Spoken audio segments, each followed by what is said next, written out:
and Miss Bangladesh, we knew they could upset. হ্যাঁ, আমরা বাংলাদেশকে ভালোবাসি এবং সব সময় মিস করি। তুলনামূলক ছোট দেশ হলেও বাংলাদেশে অভিজ্ঞ সম্পন্ন ক্রিকেটার আছেন। আইসিসির উচিত ছিল বাংলাদেশকে বিশ্বকাপ খেলানোর। বিদায় ম্যাচে দুর্দান্ত ক্রিকেট খেলে জয় পেল অস্ট্রেলিয়া। ম্যাচ শেষে সঞ্চালকের কঠিন প্রশ্নের জবাবে বাংলাদেশকে নিয়ে একই মন্তব্য করলেন মিচেল মার্শ। অনেক স্বপ্ন নিয়ে এবারের বিশ্বকাপ আসরে পা রেখেছিল গতবারের রানার্স আপ অস্ট্রেলিয়া, তবে শেষ রক্ষা হলো না। জিম্বাবুয়েদের মতো দলের বিপক্ষে শোচনীয় পরাজয়। বিশ্বকাপের আজকের ম্যাচটা ওমানের বিপক্ষে ছিল, তাই নিয়ম রক্ষার ম্যাচ। ওমানেরও ছিল বিশ্বকাপ বিদায় নিশ্চিত।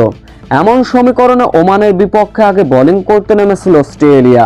শুরুতেই এমন বোলিংয়ে দুর্দান্ত বোলিং করলেন অস্ট্রেলিয়ার বোলার অ্যাডাম জাম্পা। 3 ওভার 2 বল করে 21 রান খরচায় নিয়েছিলেন মূল্যবান 4 উইকেট। তাতে করেই ওমান 16.2 বলে গুটিয়ে গিয়েছিল তাদের 104 রানের ইনিংস।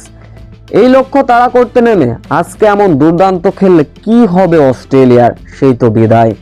যেন ছোট দল পেয়ে ওমান বোলারদের উপর শাসাচ্ছিলেন। মাত্র 26 বলে 50 তুলে নিয়েছিলেন মিচেল মার্শ। আর এক ব্যাটার ট্রেভিস হেড দিয়েছিলেন যোগ্য সঙ্গী, যার ফলে ওভার প্রতি 10 থেকে 12-15 করে নিতে থাকে অস্ট্রেলিয়া। যার ফলে এই দুই ব্যাটারের কল্যাণে বড় জয় পেয়ে রেকর্ড গড়ে বিশ্বকাপ থেকে বিদায় নিল অস্ট্রেলিয়া। এদিন অবশ্য আত্মবিশ্বাসী জয়ের পরে কথা বলেছেন মিচেল মার্শ। বিশ্বকাপ ব্যর্থতা নিজের ঘাড়েই স্বীকার করলেন। তিনি অস্ট্রেলিয়ান ভক্তদের কাছে ক্ষমাও চেয়েছেন, তাদের ভালোবাসার আস্থার প্রতিদান দিতে পারেননি বলে। অন্য প্রান্তে বাংলাদেশকে মিস করেছেন গোটা বিশ্বকাপে, এমনটাই জানিয়েছিলেন মিচেল মার্শ। আইসিসির উচিত ছিল বাংলাদেশকে বিশ্বকাপ খেলানোর।